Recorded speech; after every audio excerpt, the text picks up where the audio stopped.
Kibrodhio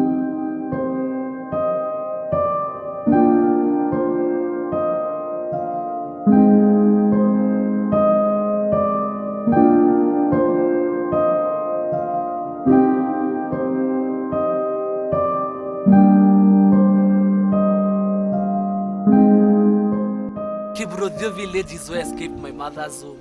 I remember she used to carry me on her back to a place of work where she worked as Mama Mboga. Across the road was the CBD of our village. A permanent house had just been built where I saw my father, who was one of the chief painters, applying his art.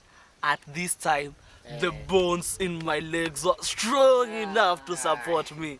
In short, I could walk and run. When my mother was not looking, I dashed towards my father.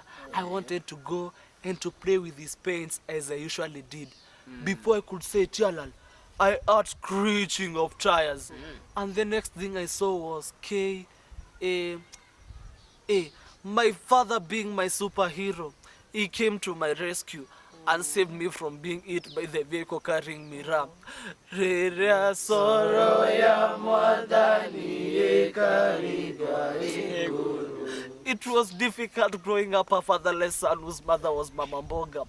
My mother always wanted me to work hard in school, but the books confidently refused me. Zili nikata. On Prize Giving Day, I think the principal was sent by Illuminati to come and sacrifice me. Imagine, I hope you're imagining it. He has never done this before, but on this day he came. And finally, the best student in art and design. Etimimi. Davis Mwenda. This is when the song Legeza Kiuno became relevant, especially the part Guy Legeza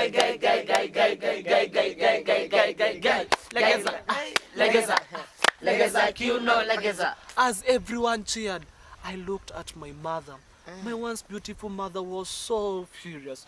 She looked like the identical twin sister of our drama patron. If you have never seen our drama patron, this is how she looks like when she smiles. I knew my mother was going to kill me. My mother always believed if my father could have worked hard and became something more than a painter, he could still be alive. Despite my love for art, my mother was against it. Finally, we reached at home with the present I'd won in school. Ile ndo kubwa ya maji. Still, I can't imagine how ndo ya maji is given to an art student. But I would have slept outside, but nilikuwa nasikia njaa.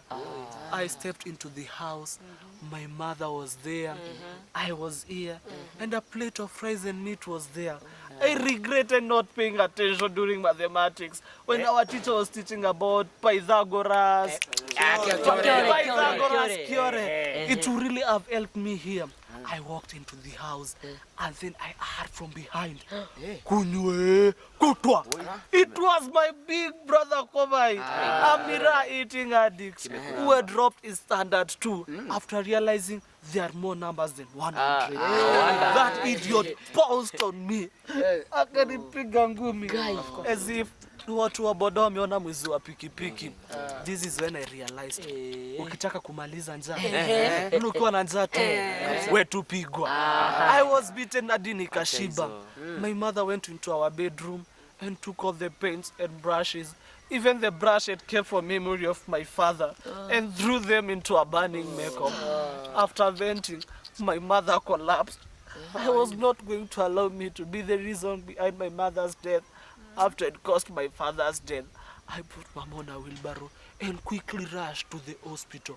My big brother Kobe was there right behind me. By God's grace, our mother was treated and we went back home safely. This is when I promised my mother and to God and even to my mirror-eating brother that I will never, ever do anything with paints or brushes. The following term, I went back to school as a well-changed man. It was going to be difficult for me since I was used in painting and drawing. Whenever I could try to sit in class, I could see brushes Ndo hizo. Moving in front of the class. When I went to fetch water, the taps will produce paint instead of water. Even my best friend here, who usually wears the most expensive perfume, when I smell at him, he smells like paint. Everything was all about paint and brushes. The end of term came and the principal was going to award us as usual. My brothers, I had forgot to tell you this. In our school, our principal was so generous, such that he also awarded the bottom 10 students. And this time, I was one of them. I walked past Peter Marangi, the student who won the present as the best in art and design. He was there being held proudly by his father. Yet, my mother was there disappointed with me. We went home with my mother. This is when I went down on my knees and told my mother, Mom, I was an average student who could score a C+, but now it's a D minor. Na nile D minor nikikoa tu hivi naingia hii bila kupingwa. My mother gave me a warm embrace and told me, my son, if art is in you, then go for it. Tears of joy rolled down my cheeks as I sang the song to him. Siku moja mama nitakujengea nyumba ya kifahari, uishi poa mama, na pesa za kuchora ikiwa nitakuwa rubani. Niendeshe ndege, niwe rubani. Rubani anachora popote niendapo, chochote nifanyacho, yote nitakuwa niwe nachora.